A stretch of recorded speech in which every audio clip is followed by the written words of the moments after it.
सोने की कीमतें फिलहाल आसमान छू रही हैं और भाव अपने ऊपरी स्तर पर ही बने हुए हैं। ऐसे में लोग जो इस त्योहार में सोना खरीदना चाहते हैं उनके सामने एक बड़ा सवाल है कि वो सोने की खरीद करें या फिर कीमतों की घटने का इंतजार करें।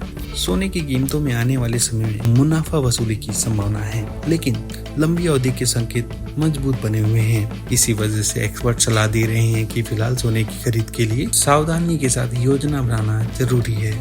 एक्सपर्ट्स के मुताबिक तकनीकी रूप से सोने के भाव संकेत दे रहे हैं कि फिलहाल बाजार ओवरबाउट की स्थिति में आ गया है। ऐसे में आने वाले दिनों में किसी भी नकारात्मक संकेत में मुनाफा वसूली हावी हो सकती है, लेकिन लंबी अवधि के लिए संकेत मजबूत है और अगले कुछ समय तक सोने में बड़ी गिरावट की आशंका फिलहाल नहीं जताई जा रही।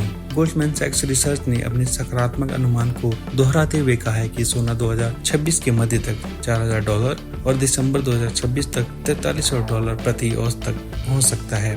सोना फिलहाल $4,000 की स्थिति के करीब है, यानी अगले एक साल के अंत तक सोने के भाव में उतार चढ़ाव के बीच बढ़त के संकेत हैं।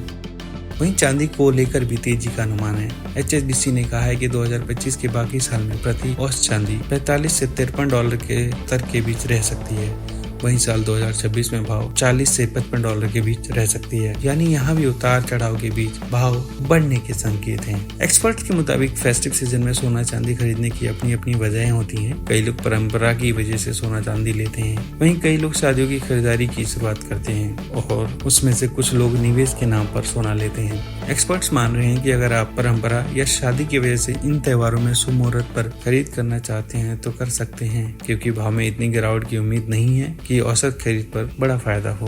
वहीं मुनाफा वसूली कब आएगी इसका भी समय तय नहीं है। चीन और अमेरिका के बीच तनाव बढ़ा तो ये और टल भी सकती है। वहीं अगर निवेश के लिए सोना खरीदना चाहते हैं तो कुछ रुक कर भाव नीचे आने का इंतजार कर सकते हैं। एक्सपर्ट के मुताबिक भाव ज्यादा बढ़ चुके हैं, या तो इनमें मुनाफा वसूली होगी और भाव नीचे आएंगे, या फिर भाव कुछ समय तक स्थिर रहेंगे। वहीं भाव में अभी बढ़त हुई तो आगे रिटर्न इतने आकर्षक नहीं रहेंगे।